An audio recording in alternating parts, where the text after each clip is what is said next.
엘리사의 지도력이라는 지하로 함께 은혜를 나누고자 합니다. 엘리사의 지도력. 지금 함께 하고 있는 그곳은 상당히 지형적으로 좀 구불구불하고 이렇게 확 트인 시야에 있는 것이 아니고 상당히 어려운 지형 속에 있었던, 그리고 건물을 지어도 크게 지을 수 없는 그러한 곳에 성지 생도들이 꽤 많이 몰려들었습니다. 그리고 그곳에 엘리사가 가서 그곳에 기거하면서 선지 생도들을 가르치니까 생도들이 생각할 때에는 너무 협소하고 좁고 무엇보다도 정말 존경하는 스승이 함께 하기에는 너무 좁다라고 생각해서 이런 제안을 했던 겁니다. 여기는 너무 좁으니까 우리가 좀 큼지막하게 건물도 짓고 편안하게 그렇게 생활하면서 함께 말씀을 나누면 좋겠습니다. 요단 쪽으로 가면 거기에는 그 나무와 숲이 울창합니다. 버드나무도 있고 포플라 나무도 있고 석류나무들도 있고 이른바 건축할 수 있는 그런 나무들이 풍성한 지역, 그 요단 쪽으로 가서 거기서 우리가 선지 생도들이 좀 편안하게, 그리고 스승을 편안하게 모실 수 있는 그런 집을 지어서 거기서 함께 거주하기를 원합니다. 이렇게 요청을 했어요. 그랬더니 엘리사가 가라, 그렇게 허락을 합니다. 그리고 엘리사도 함께 가서 그들과 함께 사역을 하는 중에 한 생도가 도끼질을 하다가 그냥 그만 그 쇠가 빠져서 물속에 들어갔어요. 이 생도는 정말 그 도끼를 빌어 온 거예요. 자기 게 아닙니다. 빌어 와서 쓰다가 그것이 빠져버렸어요. 우리가 잘 아는 대로 남의 것을 이렇게 해하거나 아니면 잃어버려서 그것을 보상을 해줘야 되는데 빌어올 정도로 가난하게 살던 생도에게 이건 참 큰 시련입니다.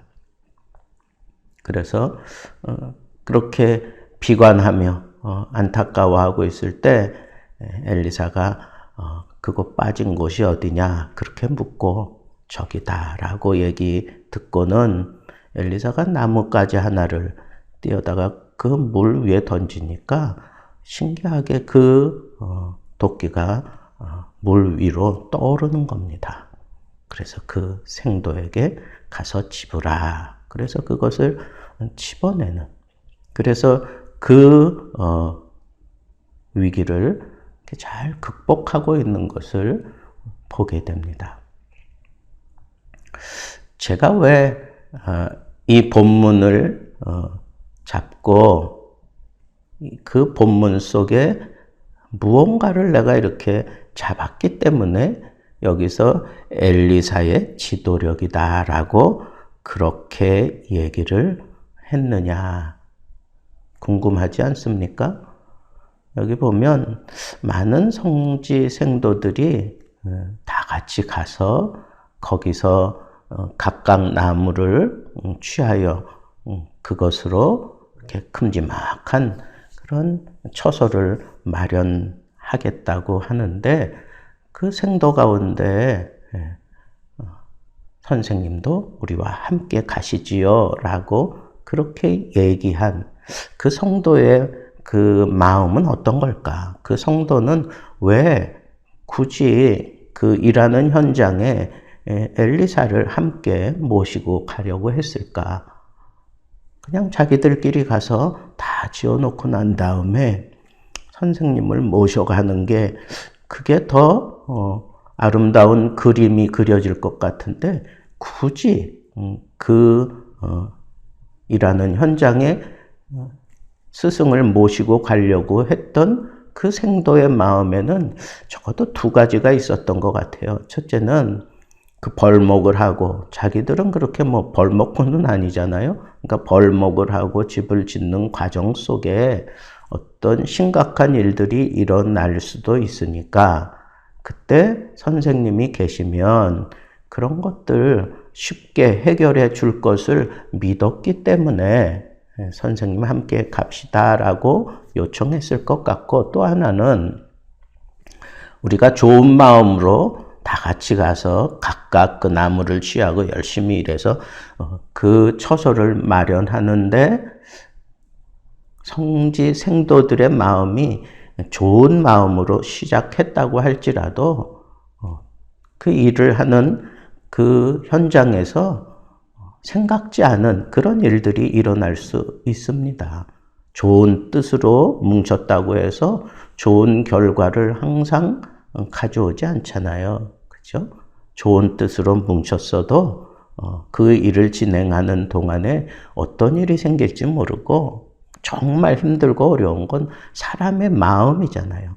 사람의 마음을 늘 한결같이 그 일하는 현장에서 어떤 사람은 일을 잘할 거고 어떤 사람은 참 일을 본때 없이 할 거고 막 그러면 서로 불평도 생길 수 있고 생각지 않게 좀 무시하는 경향도 있을 수 있고 뭐 여러 가지 변수들이 많이 생기지 않겠습니까? 그럴 때 엘리사 같은 그런 훌륭한 지도자가 그 자리에 있어 주기만 해도 그 모든 질서가 아주 깨끗하게 유지가 되고 그리고 통솔이 될 수 있다고 생각하기 때문에 이 생도가 선생님도 함께 가십시다라고 요청했을 것 같다는 거예요. 여러분, 아무리 좋은 뜻을 가지고 시작을 할지라도 사람이 모인 곳에는 언제나 여러 가지 의견이 일어날 수 있어요. 그럴 때 그런 모든 것들을 다 수용하고 또 굽어진 건 펼쳐가면서 원하는 바 그 소원의 항구에 이르게 만드는 것은 지도자의 통치력이 필요하다라고 하는 것을 저는 오늘 본문 속에서 붙잡았습니다. 엘리사는 어떻게 이 지도력을 보여줄 수 있었을까요? 먼저 이 선지 생도들이 엘리사를 부를 때 그렇게 하나님의 사람 뭐 이런 식으로 부르면서 자기를 표현할 때에는 종이라고 그렇게 표현을 해요. 나는 노예입니다. 나는 종입니다. 이런 식으로 당신의 종입니다. 라고 이런 식으로 표현을 하는 걸 보면 그만큼 엘리사의 그 위치가 상당한 권위가 있었고 그리고 존경받고 있었다고 하는 것을 알 수가 있고 반면에 이 선지 생도들은 그 엘리사를 통해서 잘 배워서 아주 겸손한 그런 제목으로 잘 자라고 있었구나 하는 것을 우리가 엿볼 수 있고요. 또 하나는 그 선지 생도의 길을 가는 게 정말 어려운 길이고 모든 것을 포기한 그런 길입니다. 얼마나 가난하고 포기되었으면 자기 도끼 하나 없어요. 자기 도끼 하나 없어서 가서 그 도끼를 빌어올 때 여기 빌어온다라고 하는 그런 표현은 아주 애걸하고 구걸한다는 거예요. 거지가 막 애걸하고 구걸하는 것처럼 그만큼 없는 사람이라는 거죠. 근데 이걸 좋게 표현하면 세상을 완전히 내가 등졌고 완전히 끊었기 때문에 내 손에 세상을 살아가는 데 필요한 그런 물질적인 거, 그리고 세상에서 필요한 통용되는 그런 것들을 다 포기하고 오로지 하나님만 바라보며 살아가고 있는 그런 아름다운 그런 생도의 모습을 우리가 엿볼 수 있겠다 하는 생각도 들었습니다. 적어도 생도의 길을 가는 동안에는 하나님과 재물을 겸하여 섬길 수는 없지 않겠습니까? 또 이 선지 생도를 우리가 볼 때 모든 것을 진행해 가는 과정 속에 처음부터 끝까지 아주 작은 것 하나도 스승을 의지하고 맡기는, 스승을 의지하고 그분께 맡기는 그런 시종여일, 그런 태도를 보이고 있는 것을 우리가 보게 됩니다. 정말 선지 성도들끼리 모여서 좋은 그런 처소를 마련하고 이러는 거 스승에게 얘기하지 않고 해도 칭찬 들을 얘기 아닙니까? 그런데 이런 건 어떻습니까? 라고 묻고 또 선생님도 함께 가시면 좋겠습니다. 라고 그렇게 요청을 하고 또 물에 빠졌을 때 도끼가 물에 빠져서 자기들은 어떻게 할 수 없는 그런 상황이 생겼을 때에도 엘리사 스승에게 와서 처음부터 끝까지 그저 시종여일 스승만 바라보면서 스승의 뜻을 구하면서 그렇게 행동하고 있는 그런 제자들의 모습을 보게 됩니다. 이런 제자들로 이렇게 잘 성장시켜가고 있었던 그런 엘리사였기 때문에 제자들이 이렇게 좋은 뜻을 스승에게 얘기했을 때 기꺼이 지도력을 발휘해 주는데 그 제자들의 요구에 귀를 기울였어요. 야, 그냥 이대로 있어도 되지 않겠니? 굳이 뭐 저렇게 크게 짓지 않아도 좀 불편한 게 오히려 더 좋지 않겠니? 뭐 그러면서 얼마든지 다른 뜻을 내비칠 수도 있는데 이 제자들의 그 속내를 헤아리면서 그 속내, 왜 이렇게 정말 옮기려고 하는지 그런 것들을 일일이 살펴보면서 귀를 기울여 줬다는 거예요. 지도력을 발휘하는 지도자에게 정말 중요한 게 들어주는 거 아닙니까? 솔로몬이 하나님 앞에 정말 요구한 게 뭐예요? 듣는 마음을 주사 그랬잖아요. 듣는 마음을 주사. 그래서 하나님께서 그에게 지혜와 총명을 주시고 그 백성들을 들어주는 그런 왕으로 그렇게 사역하면서 세계에서 주목받는 그런 왕으로 급부상하게 되었던 것처럼 진정한 지도력은 들어주는 데서부터 시작하는 겁니다. 엘리사가 이렇게 귀를 기울이며 들어주는 지도력을 발휘하고 있습니다. 두 번째는 제자들의 그 선한 뜻과 함께 동행을 하고 있어요. 스승이 가서 굳이 그 현장에서 같이 일하고 그러지 않아도 괜찮지 않습니까? 젊은 아이들하고 같이 어울려서 그렇게 하지 않아도 될 것 같은데 그 제자들의 뜻이 좋고 그렇게 행동하는 그것을 엘리사도 지금 함께 하면서 솔선수범하고 있습니다. 지도력은 그런 것 아니겠습니까? 그러다가 이 제자가 실수를 해요. 도끼를 물속에 빠뜨립니다. 그 일을 하다가 난간에 부딪힌 거예요. 그 실수 때문에 그 일들이 뭐 착오가 생기고 여러 가지 어려운 일들이 생길 수도 있어요. 그런데 듣는 마음을 가졌던 엘리사가 볼 때에는 여기 보면 나무를 베다가 그랬는데 그 나무가 처음에는 그냥 일반 나무예요. 두 번째 표현되는 나무는 석가래, 뭐 이런 식의 표현입니다. 그러니까 뭐 정말 기둥이 될 만하고 석가래도 쓸 만한 그런 나무는 굵직하고 큰 거 아닙니까?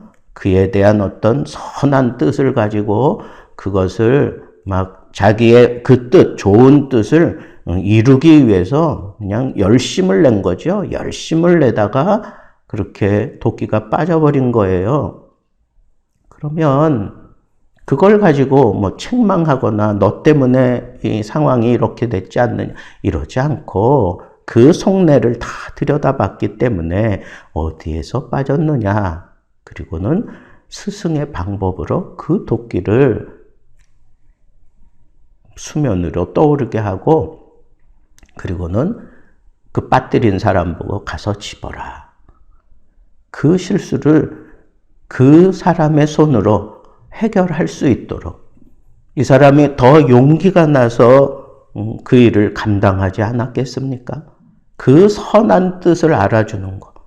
그 사람이 실수한 것에 집중하지 않고 왜 그렇게 실수할 수밖에 없었는지에 그 상황을 헤아려 보면서 그 사람을 묵묵하게 지지하며 그 문제를 해결해 주고 나면 그 사람은 평생 엘리사를 떠나지 않고 엘리사에게 죽도록 충성했으리라 저는 믿어 의심치 않습니다. 오늘날 이 시대에 정말 필요한 게 바로 그런 마음, 알아주는 마음, 그리고 그렇게 인정해주는 그 한마디가 필요한 것 아니겠습니까?